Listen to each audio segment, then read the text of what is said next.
Ravana malala mpifalinana zonamiona toy zao indray azontsika miaina ny tenin'Andriamanitra mandray ny sakafom-palany zany keo fiainana ho antsika ny amin'ity andro mentompo antsika ity.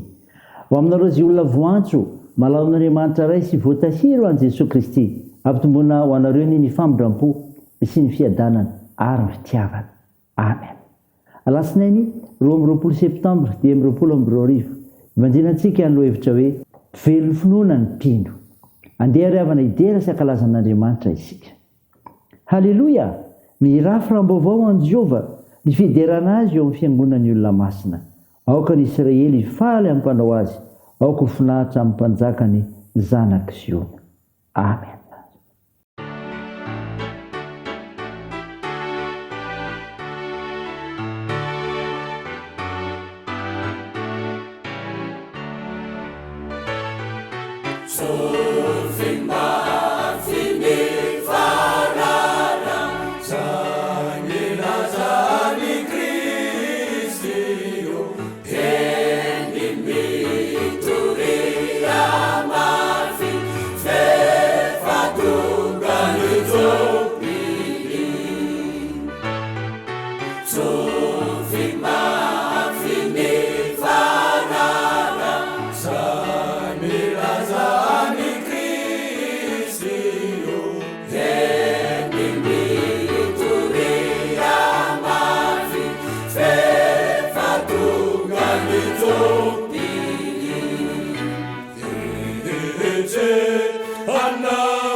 Dia hivavaka isika.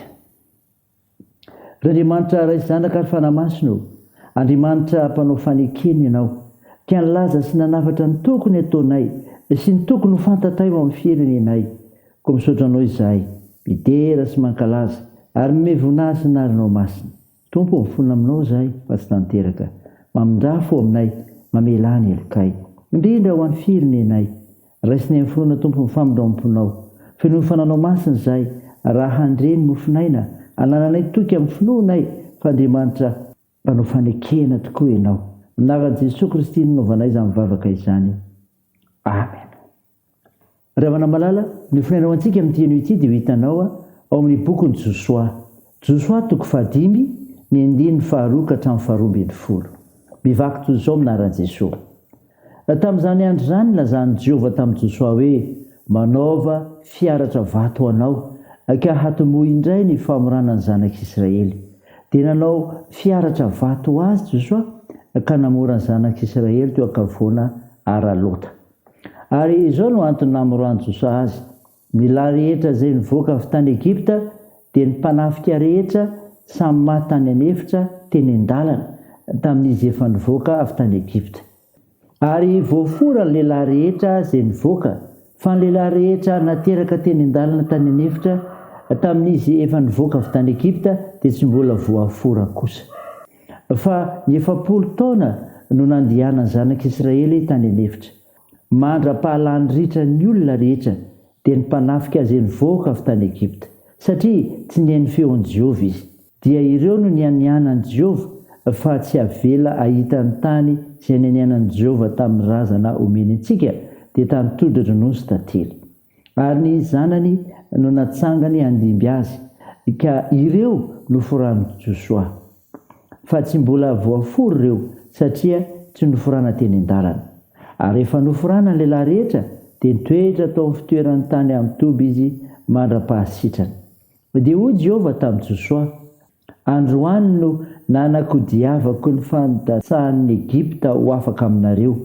Ary ny anaran'izany tany izany dia nataony hoe Gilgal mandraka androany. Ary ny zanak'Israely nitoby tany Gilgal ka nitandrina amin'ny Pasika tamin'ny harivan'ny andro 410 tamin'ny volana teo amin'ny tany Hay an'i Jeriko. Ary noho napitso ny Pasika dia nihinana vokatry ny tany izy tamin'izany andro izany indrindra, dia mofo tsy misy masirasira sy lango. Ary nitsahatra ny mamy tamin'ny andro apitso iny, dia tamin'ny hinanany ny vokatry ny tany, ka tsy nisy mana ho an'ny zanak'Israely intsony, fa nihinana ny vokatry ny tany Kanana izy tamin'izany taona izany. Amen. Ramasino, manamasinana ny fahamarinana, ny teninao ny fahamarinana. Amen. Ravana malala, ho aminao ny fiadanana avy amin'ilay Jesosy Kristy mpamonjy anao. Mofinainao antsika anio ka norantsika teo Josoa toko 5, ny 1-2 ka hatramin'ny 12 dia tantara milaza namorana ny olona izay teraka tany anefitra sy ny tandremana amin'ny Pasika ary ny tsaharany mamy. Raha fiteny izany dia izao: ny lalan'ny finoana dia lalan'ny fankatoavana. Koa iza no mino ka mankatoa eto? Iza no mino ka mankatoa eto? I Josoa, mpitarika sy ny lehilahy Israelita samy tsy maintsy mino ny teny Jehovah sy mankatoa azy, na ny mpitondra na ny vahoaka. Izany ry havana. Ny faharoa, inona no ankataviny noho ny finoana? Inona no ankataviny noho ny finoana? Ny famorana, izay mariky ny fanekena manokana nataon'i Jehovah tamin'ny Abrahama sy ny tarany. Araka ny Genesis 7:1 ka hatramin'ny 14. Tena fidiranao amin'ny fanekena io ka mariky ny finoana, ny naneken'ireo lehilahy Israelita ireo izao famorana faobe azy ireo, na efa olon-dehibe azy izy, na marary aza. Ny fahatelo ry havana, izao ny fanontaniana: inona ny vokatry ny finoana izany? Inona ny vokatry ny finoana izany? Afaka tanteraka ny latsany Egiptianina nanandevo azy ireo, fa tafiditra soma tsara tany Kanana ny zanak'Israely 70 taona aty aoriana.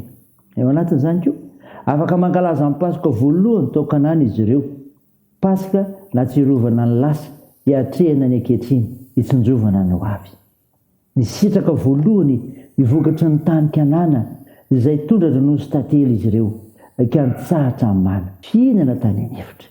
Izany ry havana, izany lalan'ny finoana dia lalan'ny fankatoavana hita teo amin'ireo zanak'Israely. N'Andriamanitra hery ny voninahitra. Amen. andeha hivavaka isika. Andriamanitro, misaotra no mifinaina ny menao anay, izay mafantatra anay ny lalan'ny finoana dia lalan'ny fankatoavana.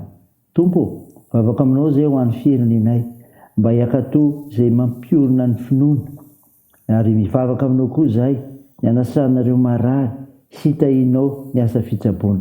Ampinono Tompo reo azo manjoa, vonjeo ireo sahirana ka toanao ireo marefisykolona, tsinjovo ireo ny mpigadrana. Tompo, da io ny fiazakazahanay, ny asa fivelomana, fikasana tsara, ny fianarana, dia miarovanay.